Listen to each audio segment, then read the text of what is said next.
Mi nombre es Laura, soy madre de 2 hermosos hijos.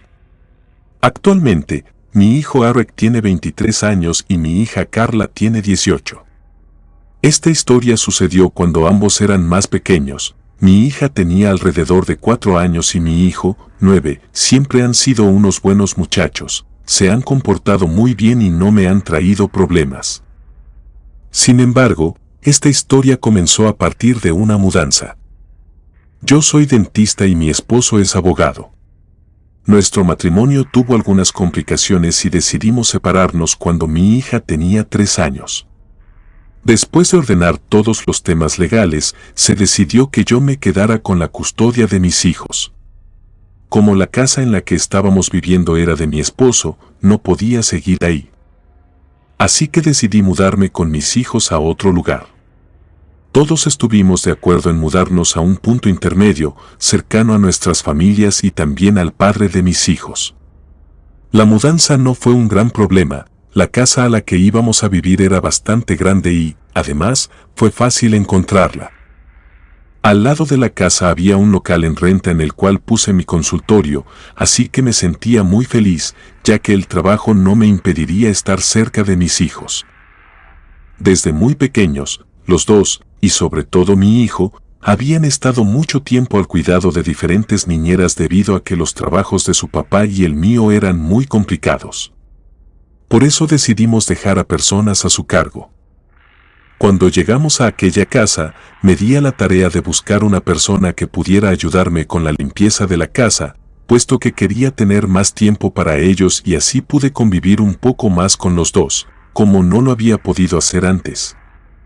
A mi hijo le gusta mucho dibujar y pasaba muchas tardes, al llegar de la escuela, dibujando.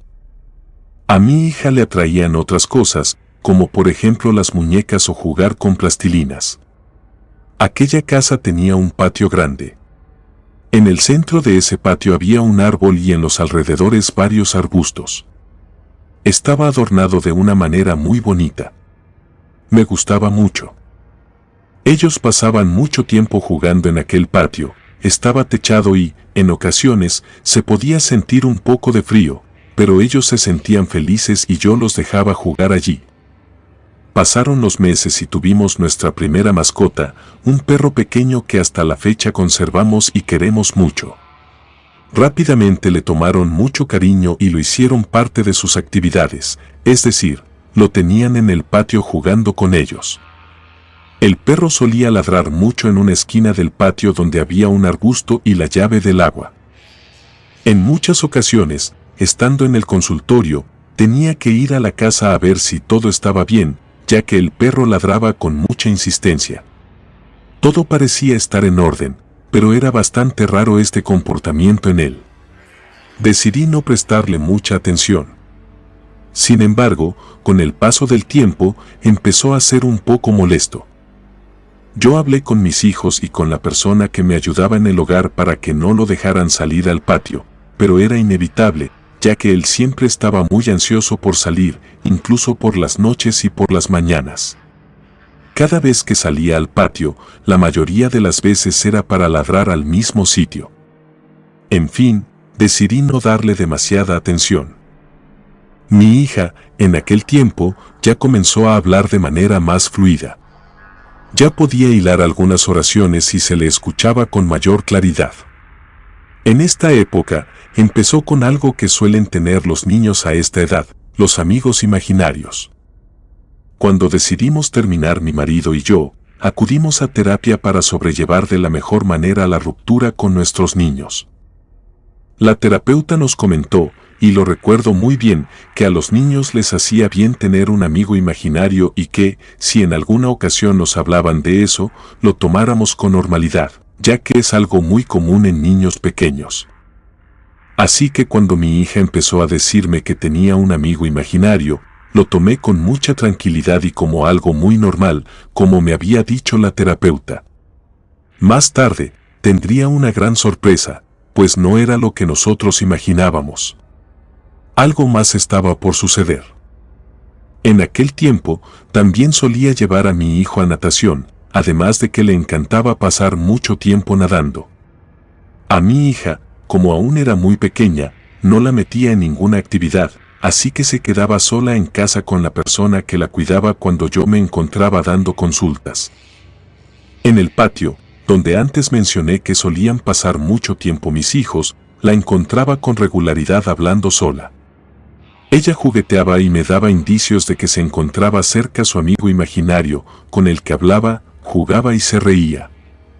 De igual manera, la persona que los cuidaba me había dicho que, en ocasiones, la niña pasaba mucho tiempo en el patio hablando sola, que se reía mucho y parecía estar muy feliz. Llegamos a un punto en el que mi hija ya no quería jugar con su hermano, prefería estar en el patio hablando con su amigo imaginario. Incluso los días en los que iba a visitarla su padre, ella se aburría y le decía que solamente quería jugar con su amigo. Mi hijo mayor nunca había tenido un amigo imaginario. Esta era la primera vez en la que pasábamos por algo así, pero todo comenzó a ser más extraño cuando mi hija indicaba que aquella esquina en la que nuestro perro ladraba era la casa de su amigo imaginario. De hecho, se molestaba mucho con el perro, pues le decía que dejara en paz la casa de su amigo y que no le ladrara, o él le haría cosquillas como a ella le hacía. Entonces pasamos de la imaginación de una niña a algo real, porque nuestra mascota parecía ser capaz de ver aquello que ella señalaba y le llamaba a su amigo imaginario. Evidentemente, algo raro había ahí. En ocasiones, me ponía a platicar con la señora acerca de cómo veía el comportamiento de mi hija, y ella me decía que parecía que todo el tiempo estaba acompañada por algo, ya que incluso cuando subía a su cuarto o se encontraba en la mesa comiendo, se ponía a hablar con su amigo. Un par de veces, incluso llegó a preguntarle a su hermano si quería conocerlo. Mi hijo ya estaba un poco más grande, pero aún seguía en la inocencia de todos los niños, así que a él le daba igual. Estaba en lo suyo y su hermana era feliz con su amigo imaginario. Un día de aquellos en los que nuestro perro saldría corriendo rápidamente hacia aquella esquina, como ya era una costumbre, se puso a ladrar, olfatear y rascar desesperadamente el pasto. Yo salí a observarlo y me percaté de que estaba buscando algo. Pensé que quizá alguno de mis hijos había enterrado algún juguete suyo y por eso estaba haciendo eso, así que no le di mucha importancia y regresé a lo que estaba. Pocos minutos después, en el patio se escuchó un chillido muy fuerte, como cuando lastiman a un animal. Yo salí corriendo, porque me espantó el sonido. Incluso llegué a pensar que quizás se había salido y le había pasado algo, pero era imposible, no había forma de que pudiera escaparse y salir a la calle. Mis hijos se encontraban comiendo y rápidamente dejaron la mesa y salieron al patio a la par que yo también lo hacía. Nos percatamos de que nuestro perrito estaba revolcándose en el pasto como una señal de dolor o de que algo le había pasado. Decidí ir a revisarlo y empezó a gruñir. Realmente, lo que fuera que le haya pasado le estaba doliendo mucho.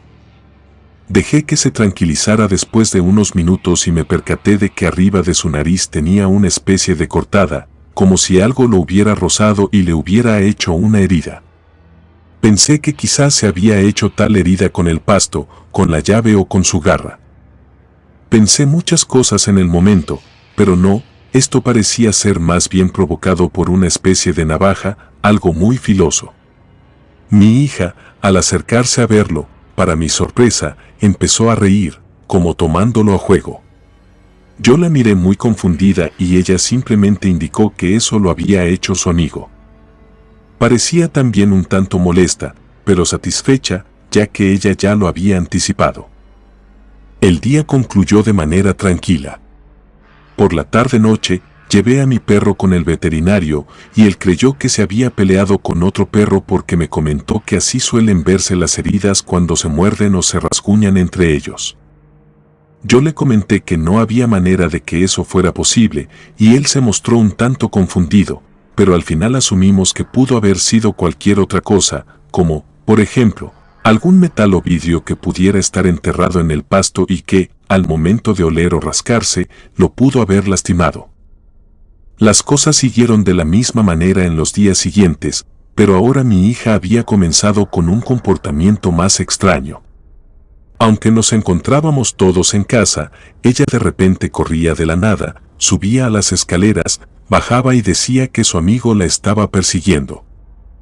Él quería hacerle cosquillas, pero ella ya no quería porque, en ocasiones, le dejaba algunas marcas y la lastimaba.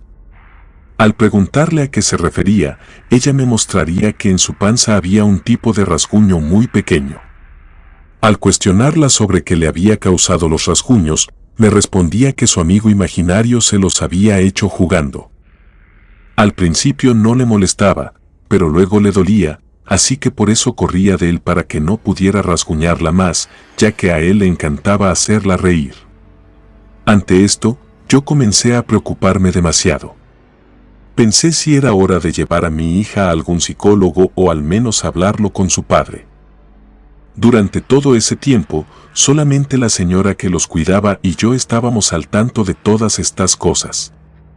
Sin embargo, ya había demasiadas coincidencias y sobre todo, lo que había acontecido con nuestro perro y los rasguños de mi hija nos puso en alerta. La señora que me ayudaba era de un pueblo cercano a Oaxaca. Ella, en algún momento, cuando nos encontrábamos hablando de todas estas cosas, me sugirió que probablemente se trataría de chaneques o duendes, como se les conoce aquí. Ella dijo que, de donde ella venía, era bastante usual que ellos jugaran con los niños o que hicieran demasiadas travesuras en el hogar, como, por ejemplo, molestar a los animales o mover las cosas de su lugar.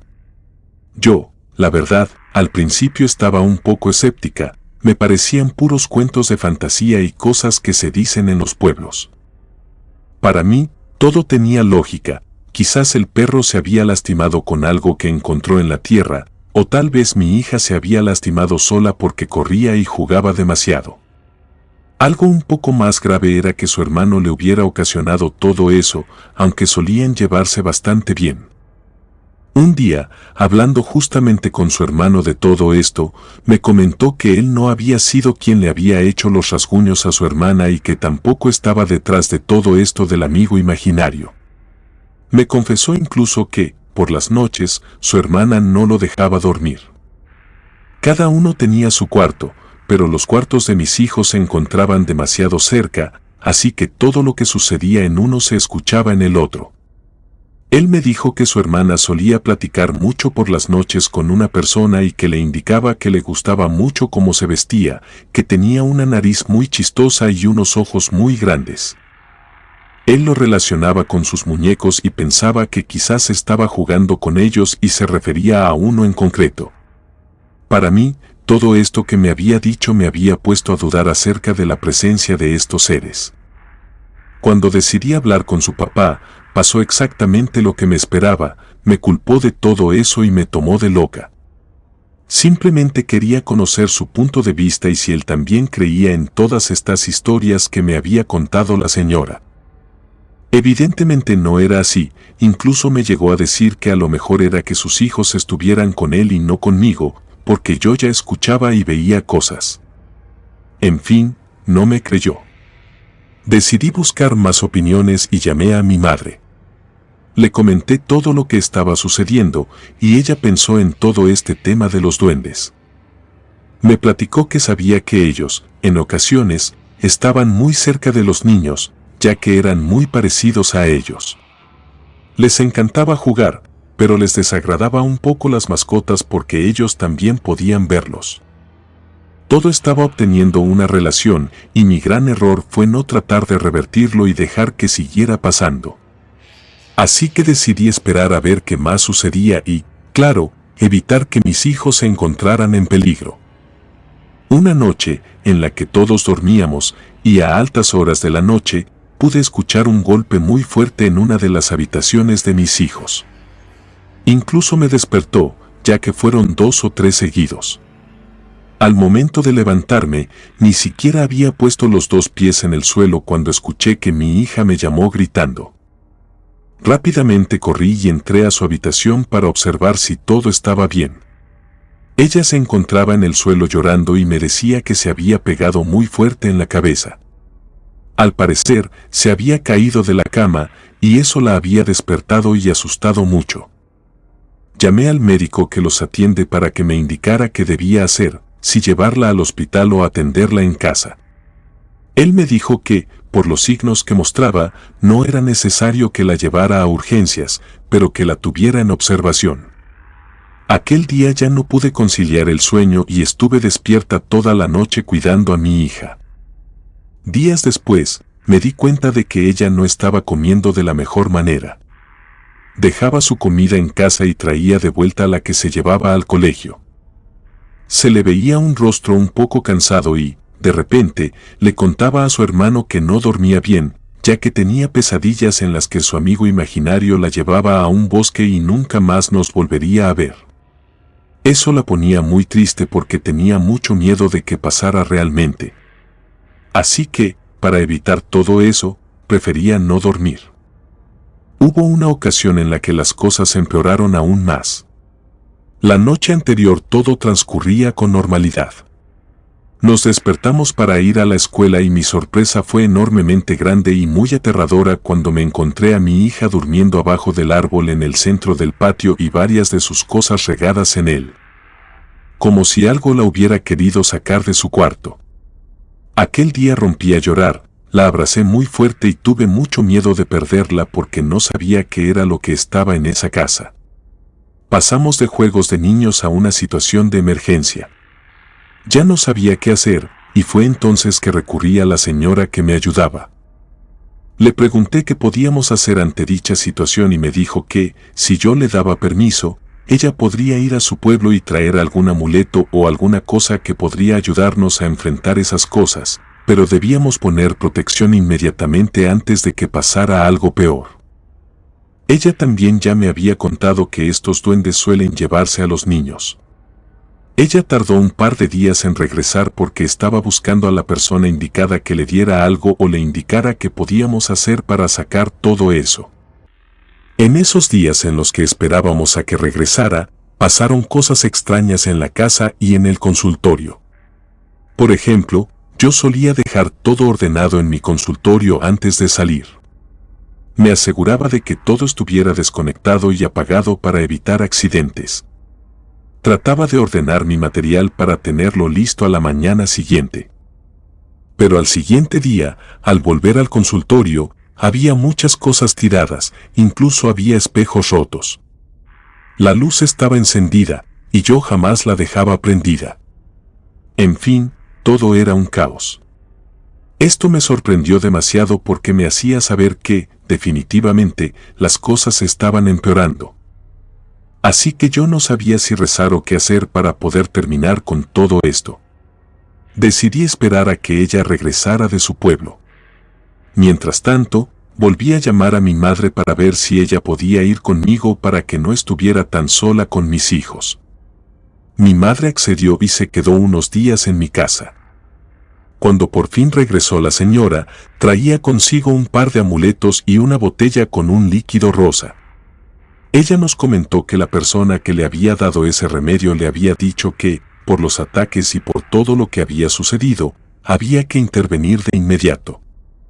Así que colocamos los amuletos en los extremos de la casa, es decir, uno en la entrada principal y el otro en la parte de atrás. Además, teníamos que rociar el líquido en todo el contorno de la casa. Según la persona, esto iba a impedir que otras entidades y otros seres entraran a la casa y lo que sea que estaba ahí también se fuera. Decidimos hacer esto y, además, contactamos al sacerdote de la iglesia más cercana y le pedimos que, por favor, fuera a bendecir la casa. A él no le dimos muchos detalles de lo que había pasado. Simplemente nos hizo el favor de ir a rezar y a rociar un poco de agua bendita. Después de todo esto que hicimos, las cosas regresaron a la normalidad. Mi hija ya podía dormir mejor, pues ya no tenía miedo, y mi hijo, que también había sido víctima de todas estas cosas por ser muy pequeño, también estaba un poco más tranquilo. Esta historia solamente la sabían mi madre, mi ex esposo, mis hijos y la señora que me ayudaba en la casa. Evidentemente, las cosas se calmaron, pero yo no me sentía cómoda ahí, así que, tiempo después, decidí mudarme con mis hijos. Actualmente, mi hija no tiene mucha noción de lo que sucedió y mi hijo tiene recuerdos muy dispersos. Dicen que los niños a veces olvidan todas estas cosas o, al contrario, las tienen muy presentes. Yo prefiero que haya sido así. Hay gente que hasta que lo ve, lo cree, y después de todo lo que pasó, he escuchado muchas historias en la familia y he decidido creer en todas ellas porque mi hija fue víctima de la maldad de estos seres. Así como existe el bien, claro que también existe el mal. Por eso, hay que poner mucha atención a lo que nos dicen nuestros hijos, tratar de estar lo más cerca de ellos y escuchar. Por más que las historias puedan parecer fantásticas o inocentes, siempre pueden esconder algo detrás, y es mejor que lo atendamos mucho antes de que algo muy malo pueda pasar. Comunidad de Relatos de Terror, quiero enviarles un gran saludo y agradecerles por todo el apoyo que le han brindado a este proyecto. Ya somos más de 19,000 suscriptores y nuestra próxima meta es llegar a los 20,000. Gracias por todo su apoyo. Si te gustó este relato, suscríbete activando la campanita de notificaciones, de esta manera estarías apoyando nuestro proyecto. Gracias por escucharnos. Relato anónimo, derechos a quien correspondan.